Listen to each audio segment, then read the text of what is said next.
Wayanad DCC treasurer NM വിജയന്റെ ആത്മഹത്യാ പ്രേരണ കേസിൽ പ്രതികളുടെ മുൻകൂർ ജാമ്യാപേക്ഷയിൽ വിധി 4 മണിക്ക്. കോൺഗ്രസ് നേതാക്കളായ IC Balakrishnan MLA, DCC president ND അപ്പച്ചൻ, KK ഗോപിനാഥൻ എന്നിവരുടെ ജാമ്യാപേക്ഷയിലാണ് കൽപ്പറ്റ പ്രിൻസിപ്പൽ സെഷൻസ് കോടതിയുടെ നിർണായക തീരുമാനം 4 മണിക്കുണ്ടാവുക. വിവരങ്ങളുമായി അനൂപ് ചേരുകയാണ്. അനൂപ്, കോൺഗ്രസ് നേതൃത്വം ആശങ്കയോടെ കാത്തിരിക്കുകയാണ്. 4 മണിക്ക് കോടതി എന്ത് തീരുമാനമെടുക്കും എന്നതിനെക്കുറിച്ച്.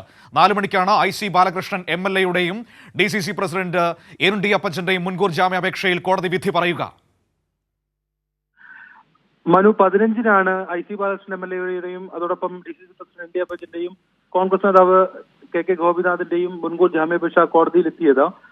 15-ന് ഇവരുടെ വാദം കേട്ടു. പിന്നീട് 16-ന് പ്രോസിക്യൂഷൻ വാദവും കേട്ടു. തുടർന്നാണ് ഇന്നേക്ക് കേസ് വിധി പറയാൻ മാറ്റിയത്. ഇന്ന് രാവിലെ കേസ് എടുത്ത കോടതി വൈകിട്ട് 4 മണിക്ക് ഈ കേസുമായി ബന്ധപ്പെട്ട് വിധി പറയാം, തീരുമാനം അറിയിക്കാം എന്നത് സംബന്ധിച്ച് പറയുകയായിരുന്നു. ഏതായാലും കഴിഞ്ഞ ദിവസങ്ങളിൽ പ്രോസിക്യൂഷൻ വാദത്തിന് പിന്നാലെ പ്രോസിക്യൂഷൻ ചില നിർണായക രേഖകളും മറ്റും കോടതിയിൽ സമർപ്പിച്ചിരുന്നു. അത് ഫോൺ സംഭാഷണങ്ങൾ ഉൾപ്പെടെയുള്ള ഡിജിറ്റൽ തെളിവുകളാണ്. അതോടൊപ്പം കേസ് ഡയറിയിൽ പോലീസ് സമർപ്പിച്ച ഒരു ഡയറി കുറിപ്പുണ്ട്. അത് ഈ ആത്മഹത്യാ കുറിപ്പിലെ വിശദാംശങ്ങൾ സൂചിപ്പിക്കുന്ന, അത് സ്ഥിരീകരിക്കുന്ന ഡയറി കുറിപ്പുകളാണ്. അതും പോലീസ് കേസ് കസ്റ്റഡിയിൽ എടുത്തിരുന്നു. ഏതായാലും അത്തരത്തിലുള്ള നിർണായക തെളിവുകൾ ഉൾപ്പെടെ ഈ വാദത്തിന്റെ അവസാന വേളയിൽ പ്രോസിക്യൂഷൻ സമർപ്പിച്ചിരുന്നു. പ്രോസിക്യൂഷൻ ശക്തമായി തന്നെ ഈ മുൻകൂർ ജാമ്യാപേക്ഷ എതിർത്ത് നൽകിയ തെളിവുകളിന്മേൽ അത്ര ശക്തമായ തെളിവുകളായിരുന്നു നൽകിയിരുന്നത്. അതുമാത്രമല്ല, ഈ വിധത്തിൽ മുൻകൂർ ജാമ്യം നൽകിയാൽ പോലീസ് കസ്റ്റഡിയിൽ ലഭിക്കുന്ന സാഹചര്യമില്ല എങ്കിൽ, അല്ലെങ്കിൽ അത് ഉണ്ടായില്ലെങ്കിൽ പ്രതികൾ ശക്തരാണ്, പ്രബലരാണ്, തെളിവുകൾ അട്ടിമറിക്കാനും മറ്റുമുള്ള സാധ്യതയുണ്ട്. DCC പ്രസിഡന്റ് ഉൾപ്പെടെ കേസിൽ പ്രതിയാണ്. DCC പ്രസിഡന്റ് DCC ഓഫീസിലെ ഉൾപ്പെടെയുള്ള തെളിവുകൾ ഇതുമായി ബന്ധപ്പെട്ട് അത് അട്ടിമറിക്കാനും മറ്റും ശ്രമം നടത്തുമോ എന്ന ഭയമുണ്ട്. അതുകൊണ്ട് ജാമ്യം അനുവദിക്കരുത്, ഈ ആത്മഹത്യാ കുറിപ്പിനെ പ്രാഥമികമായി തന്നെ ആത്മഹത്യാ മരണക്കുറിപ്പായി കണക്കാക്കണം എന്ന് പ്രോസിക്യൂഷൻ ആവശ്യപ്പെടുകയും ചെയ്തു. അതായിരുന്നു പ്രതിഭാഗം എതിർത്തത്. അത് 2 കത്തുകളാണ്, എന്നാൽ അത് ആത്മഹത്യാ കുറിപ്പായി പരിഗണിക്കരുത് എന്നായിരുന്നു അവരുടെ വാദം. എന്നാൽ അതിനെ ശക്തമായി പ്രോസിക്യൂഷൻ എതിർത്തു. ഏതായാലും വിശദമായ വാദം കേട്ടതിന് ശേഷമാണ് ഇതൊക്കെ വിധി പറയാൻ മാറ്റിയത്. ഏതായാലും അത് വൈകിട്ട് 4 മണിക്ക് കൂടി കോടതി നീട്ടുകയാണ് ചെയ്തത്. അത് ഉടൻ 4 മണിക്ക് ആദ്യം തന്നെ ഈ കേസുമായി ബന്ധപ്പെട്ട വിധി ഉണ്ടാകും എന്നാണ് പ്രതീക്ഷിക്കുന്നത്. ഏതായാലും ND അപ്പച്ചന്റെയും അതോടൊപ്പം IC ബാലകൃഷ്ണൻ MLAയുടെയും അവർക്കെല്ലാം ഈ വിധി വളരെ നിർണായകമാണ്.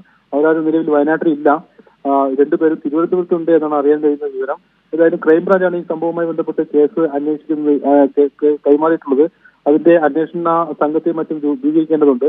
ഇന്നോ നാളെയോ മറ്റോ അത്തരത്തിലുള്ള രൂപീകരണം സംബന്ധിച്ച് സർക്കാർ തല തീരുമാനങ്ങൾ എത്തും. ഏതായാലും പോലീസ് ഇന്ന് ഈ കേസ് ഹാൻഡ് ഓവർ ചെയ്യുകയാണ് ക്രൈംബ്രാഞ്ചിലേക്ക്. ആ വിധത്തിൽ ഇനിയുള്ള തുടർ നടപടികൾ ക്രൈംബ്രാഞ്ച് ആയിരിക്കും സ്വീകരിക്കുക. ഏതായാലും മുൻകൂർ ജാമ്യാപേക്ഷ നമുക്ക് കാത്തിരിക്കാം അനൂപ. ഇനിയിപ്പോൾ ഏതാനും മണിക്കൂറുകൾ മാത്രമല്ലേ ഉള്ളൂ. സമയം 1 മണി കഴിഞ്ഞ് 10 മിനിറ്റ് ആയിരിക്കുന്നു. 2.25 മണിക്കൂർ കഴിയുമ്പോൾ IC ബാലകൃഷ്ണന്റെയും ഒപ്പം തന്നെ ND അപ്പച്ചന്റെയും മുൻകൂർ ജാമ്യാപേക്ഷയിൽ കൽപ്പറ്റയിലെ കോടതി വിധി പറയും. ശക്തമായ വാദമാണ് പ്രോസിക്യൂഷൻ, ശക്തമായ തെളിവുകളാണ് ഹാജരാക്കിയിരിക്കുന്നത്. ഡിജിറ്റൽ തെളിവുകൾ, ഫോൺ രേഖകൾ, ഡയറി കുറിപ്പുകളടക്കം കൃത്യമായി ഹാജരാക്കിയിരിക്കുന്നു. ഏതായാലും എന്താണ് കോടതി തീരുമാനിക്കുന്നതെന്നറിയാൻ ഇനി മണിക്കൂറുകളുടെ മാത്രം സമയമാണ് ബാക്കി. കോൺഗ്രസ് നേതൃത്വവും ആകാംക്ഷയോടെ കാത്തിരിക്കുകയാണ്, ആശങ്കയോടെ കാത്തിരിക്കുകയാണ്. വിധി എന്താകുമെന്നറിയാനായിട്ട് 4 മണിക്ക് വിധി പറയും. IC ബാലകൃഷ്ണൻ MLA സുൽത്താൻ ബത്തേരിയിലെ കോൺഗ്രസ് MLA ആണ്. ND അപ്പച്ചൻ വയനാട് DCC പ്രസിഡന്റാണ്. ഒപ്പം തന്നെ KK ഗോപിനാഥൻ മാസ്റ്റർ അവിടുത്തെ പ്രാദേശിക കോൺഗ്രസ് നേതാവാണ്. ഇവരുടെയൊക്കെ മുൻകൂർ ജാമ്യ ഹർജിയിലാണ് ഇന്ന് കോടതി വിധി പറയുക. വിവരങ്ങളാണ് അനൂപ് നമുക്ക് നൽകിയത്.